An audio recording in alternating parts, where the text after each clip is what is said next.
Iran, Israel, America संघर्षाचा परिणाम आता भारतामधल्या हॉटेल उद्योगावर सुद्धा दिसू लागलाय. इराण, इस्रायल, अमेरिका संघर्षामुळे गॅसचा तुटवडा निर्माण झालाय.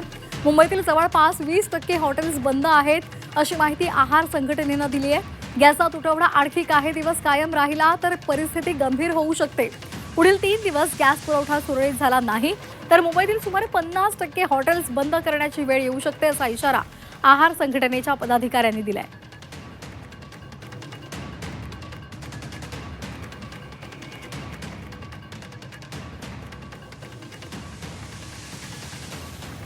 तर या संदर्भात अधिक माहितीसाठी आपण कोल्हापूरमध्ये जाणार आहोत. आमचे प्रतिनिधी प्रताप नाईक आपल्यासोबत जोडले गेलेले आहेत. प्रताप, युद्धाचा भडका उडाला आणि याचा परिणाम हा थेट देशातल्या हॉटेल उद्योगावर झालेला आहे, कारण गॅसचा तुटवडा सध्या आहे. कोल्हापुरातली काय स्थिती आहे, तिथे हॉटेल उद्योगाला कशा पद्धतीने फटका बसलाय?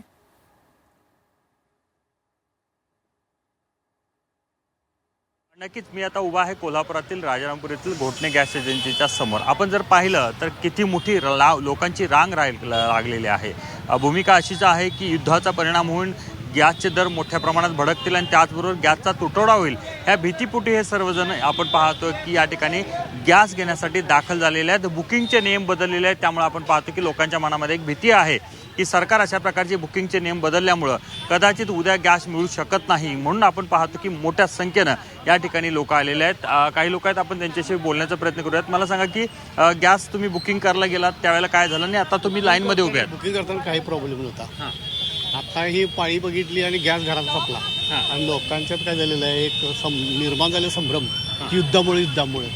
पण तसं काही आवश्यकता नाही आहे याची. मिळते आपलं गॅस मिळते.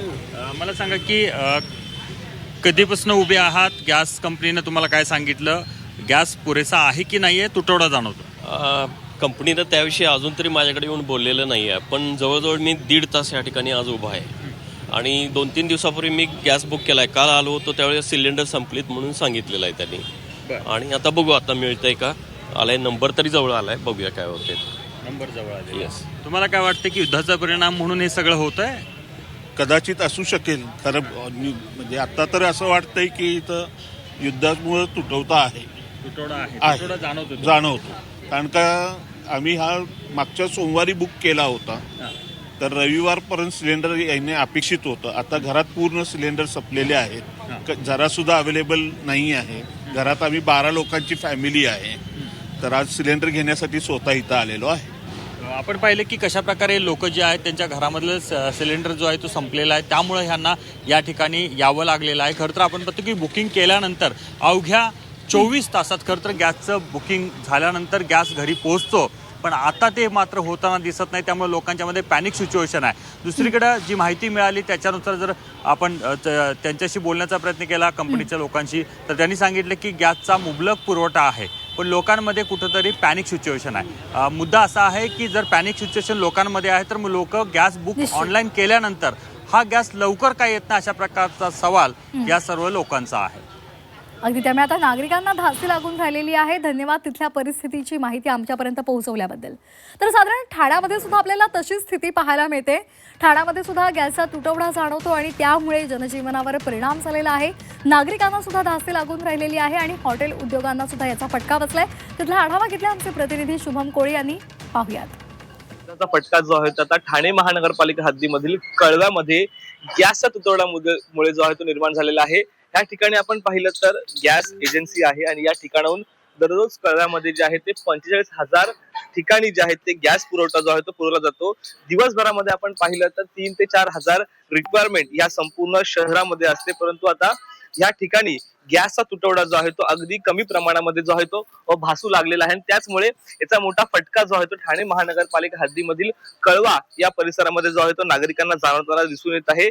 दररोज शेकडो नागरिक जे आहेत ते याच गॅस एजन्सीच्या इथे गदारोळ करण्याकरिता येतात आणि याचाच फटका कुठेतरी आता ह्या गॅस कंपनीला देखील बसू लागलेला आहे. कारण दररोज 3 ते 4 हजारची रिक्वायरमेंट असणाऱ्या या गॅस कंपनीकडे आता तब्बल फक्त कंपनीकडून कमी प्रमाणामध्ये गॅस पुरवठा जो आहे तो दिला जात आहे. यामुळे मोठ्या अडचणींना सामोरे जे आहेत कळवेकर नागरिकांना जावे लागत आहेत. काय नेमक्या अडचणी आहेत आपण जाणून घेणार आहोत. आपल्यासोबत त्या गॅस कंपनीचे काही कर्मचारी आहेत.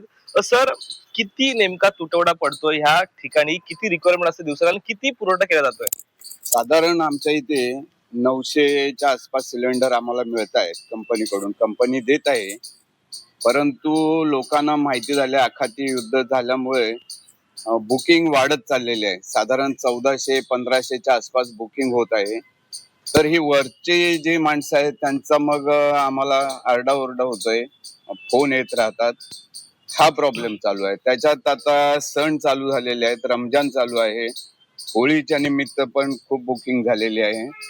असा प्रॉब्लेम झालेला आहे.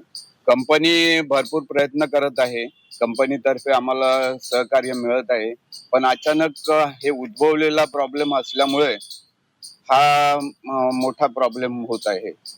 दिवसभरामध्ये ह्या संपूर्ण कळवा परिसरामध्ये किती नेमका गॅसचा पुरवठा आवश्यक आहे आणि किती नेमका कंपनीकडून पुरवला जातोय?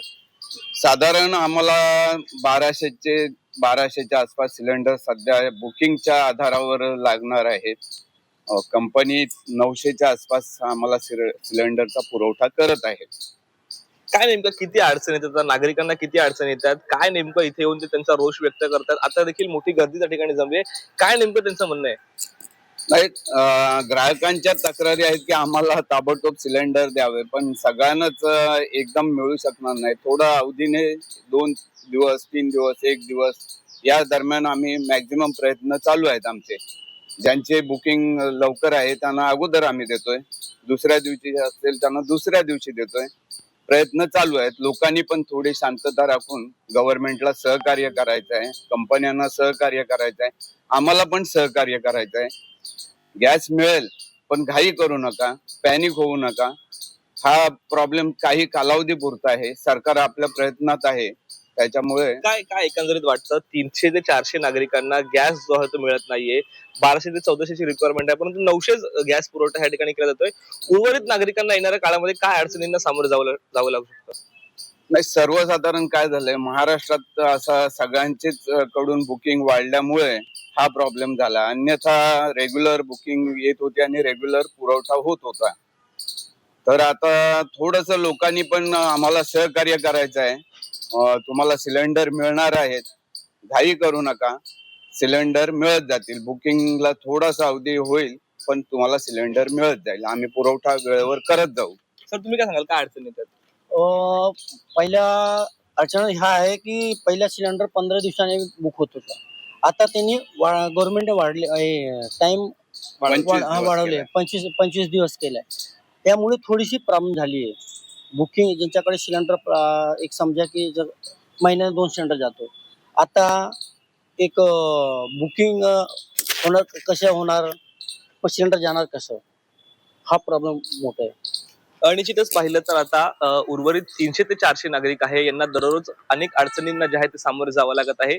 ज्या ठिकाणी दररोज 1500 ते 1400 सिलेंडरची रिक्वायरमेंट हवी असायची, त्या ठिकाणी आता फक्त 900 सिलेंडर जे आहे ते येत असल्याने अनेक नागरिकांना अडचणींना सामोरे जावं लागत आहे.